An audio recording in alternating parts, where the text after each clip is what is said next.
Programang ito ay rated SPG. Striktong patnubay at gabay ng magulang ang kailangan. Maaaring may masiselang tema, lengguwahe, karahasan, sexual, horror o droga na hindi angkop sa mga bata. Ikaw ang aking dahala sa gabing madilim. Ikaw ang Mag-uumpisa na ang kalbaryo ni Moira sa loob ng kulungan ngayong nakaharap niya na si Madam Lotus. Ano ang mangyayari kay Moira? Magandang araw at eto na nga tayo sa ating pinakaabangang tagpo sa Abot Kamay na Pangarap. Welcome to my channel. Please don't forget to like, comment, and click the bell button para lagi kayong updated sa aking mga videos.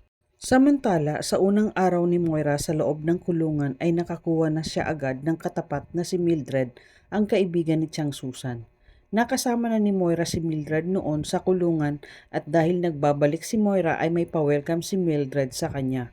Kaya sa unang araw ni Moira sa kulungan, hindi siya nakaligtas at pinatikim siya agad ng bugbog ni Mildred.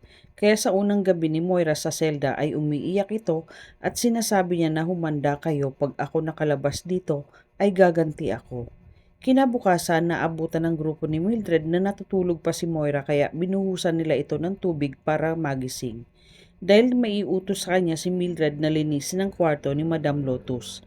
Walang nagawa si Moira kundi ang sumunod. Dinala ni Mildred si Moira sa kwarto ni Madam Lotus at pinapasok. Sabi ni Mildred na linisin mo ang buong kwarto ni Madam. Si Madam Lotus ang pinakamataas at makapangyarihan sa loob ng selda. Siya ang kinikilalang reyna at kinakatakutan ng lahat dahil sa mga koneksyon nito at isa siyang mayamang tao. May sarili siyang kwarto sa loob at kumpleto sa gamit. Ipinagtaka ni Moira bakit daw may ganitong kwarto sa loob ng selda, kaya hindi niya napigilan ang sarili na mapahiga sa kama ni Madam Lotus. Agad sinaway ni Mildred si Moira na may bayad to, may pera lang ang pwedeng matulog dito. Ipinagmalaki naman ni Moira na mayaman siya at kaya niyang bilhin ang buong city jail. Sabi naman ni Mildred na dati, nasubaybayan ko ang mga iskandalo mo sa buhay. Ipinagtaka ni Moira kung bakit alam ni Mildred ang buhay niya.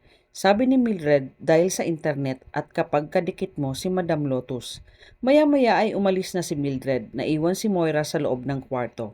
Nakita niya ang isang libro, binuklat niya ito at nakita niya ang isang bookmark na patalim. Kaya kinuha at tinago niya ito sa loob ng shorts niya dahil magagamit niya ito sa oras ng kagipitan at itinuloy niya ang paglilinis. Samantala, sa Ace Reads, hindi pa din makalimutan ni Lynette ang nakita niya kahapon na kayakap ni Carlos si Zoe. Kaya pinaramdam ni Lynette kay Carlos na galit siya. Napansin naman ito ni Carlos at naitanong niya kay Lynette kung may problema siya. Sabi ni Lynette na bakit ka nagsinungaling sa akin? Sabi mo meron kang kausap na pulis. Nakita kita kausap ka pero hindi pulis ang kausap mo, si Zoe. Ikinagulat naman ni Carlos ang sinabi ni Lynette kaya nagdahilan si Carlos kay Lynette. Sabi ni Carlos na nakita ko lang siya pagkatapos kong kausapin ng pulis. Nagpunta si Zoe para bisitahin niya si Moira pero pinagkaguluhan siya ng press. Kaya pinalabas namin siya ni Annalyn at nakita ko siyang umiiyak kaya nilapitan ko siya para kausapin. Naawa lang ako sa sitwasyon ni Zoe dahil hindi siya makalapit kay Moira. Sabi ni Lynette na bakit hindi mo sinabi sa akin na kausap mo siya. Sabi ni Carlos na hindi naman kasi importante yon. Akala ko wala lang yun sa'yo. Kaya natahimik si Lynette pero hindi pa din siya naniniwala sa mga palusot ni Carlos at malakas ang kutob niya na may tinatago sa kanya si Carlos tungkol kay Zoe. Sabi ni Lynette na sa susunod kailangan magsabi ka sa akin para hindi ako nag-iisip ng hindi maganda. Kaya humingi ng pasensya si Lynette at naunawaan naman ito ni Carlos. Samantala, pagkatapos maglinis ni Moira sa kwarto ni Madam Lotus, ay nag-usap sila ni Mildred sa labas dahil nahihiwagaan si Moira kay Madam Lotus. Nagtanong-tanong si Moira tungkol sa pagkatao ni Madam Lotus. Sabi ni Mildred na high profile si Madam Lotus, lahat dito ay takot sa kanya, kaya mag-iingat ka sa kanya. Kailangan susundin mo siya. Wag na wag mo siyang babanggain si Madam Lotus. Yan ay kung ayaw mong damputin ang bangkay mo na lumulutang sa ilog kasama ng mga bulaklak na lotus dahil kapag binangga mo siya, may paglalagyan ka. Nakikinig lang si Moira sa kwento ni Mildred at napapaisip siya kung sino ba talaga itong tinatawag nilang Madam Lotus. Kailangan niyang makilala ito baka sakaling siya ang makatulong na makatakas siya dito. Sa kabilang banda sa Apex, kausap ni Giselle si Robert. Nag-aalala si Giselle at ayaw niyang makapante dahil kahit nakakulong si Moira dahil nararamdaman niya at malakas ang kutob niya na meron pa ding mga galamay si Moira na naandyan lang sa tabi-tabi na pwedeng tumulong sa kanya para makalabas. Sabi naman ni Robert na parang awa mo na ate, huwag mo nang pagbintangan ng anak ko. Wala naman siyang alam kung tutuusin siya ang dahilan kung bakit namin nahuli si Moira sa Japan. Kaya please tigilan mo na si Zoe sa kakaisip na hindi maganda sa kanya. Sabi ni Giselle na hindi si Zoe ang sinasabi ko, Ubeng. Ang iniisip ko lang, meron pa siyang mga galamay na naandyan lang sa paligid. Hindi natin alam, baka minamanmanan lang tayo. Kilala mo naman si Moira, may mga connection yan at gagawa yan ng paraan. Samantala, nakita ni Lynette sina Annalyn, Josa at siyang Susan na nag-uusap kaya umupo siya sa tabi ni Annalyn. Naitanong ni Chang Susan kung bakit malungkot ang mukha niya at kung may problema ba sila ni Carlos. Sabi ni Lynette na kinausap ko si Carlos tungkol doon sa nakita ko kahapon na kayakap niya si Zoe, na ikinagulat naman ni Chang Susan at Josa.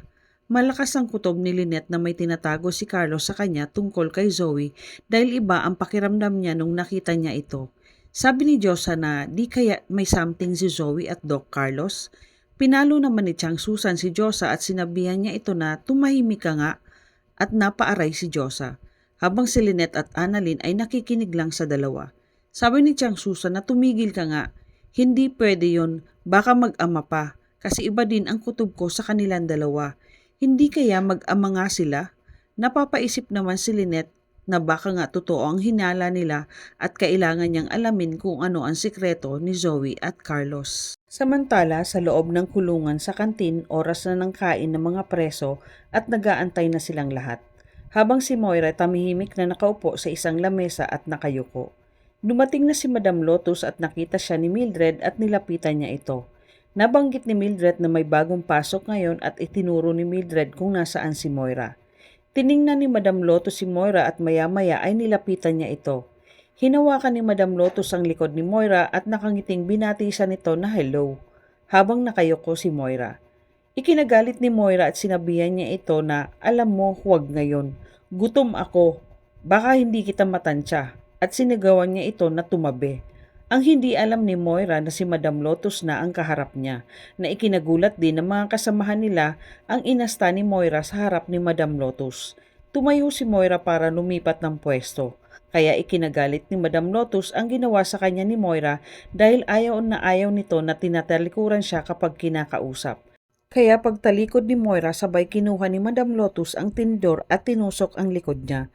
Napaaray si Moira sa sakit at sinabihan siya ni Madam na kikilalanin mo ang binabangga mo. Nagulat si Moira dahil wala man lang tumulong sa kanya kahit isa at nakatingin lang ang mga ito sa kanila. Kaya tinanong ni Moira kung sino siya. Humarap ito kay Moira at sinabing, ako lang naman si Madam Lotus, na ikinagulat ni Moira. Ano ang mangyayari kay Moira ngayong nakilala niya na si Madam Lotus? Malalaman kaya ni Lynette ang totoong sekreto ni Zoe at Carlos? Magiging kakampi kaya ni Moira si Madam Lotus? Yan ang ating pakaabangan dito lang sa Abot Kamay na Pangarap. Huwag bibitaw at huwag kalimutan mag-subscribe. Maraming salamat po and God bless.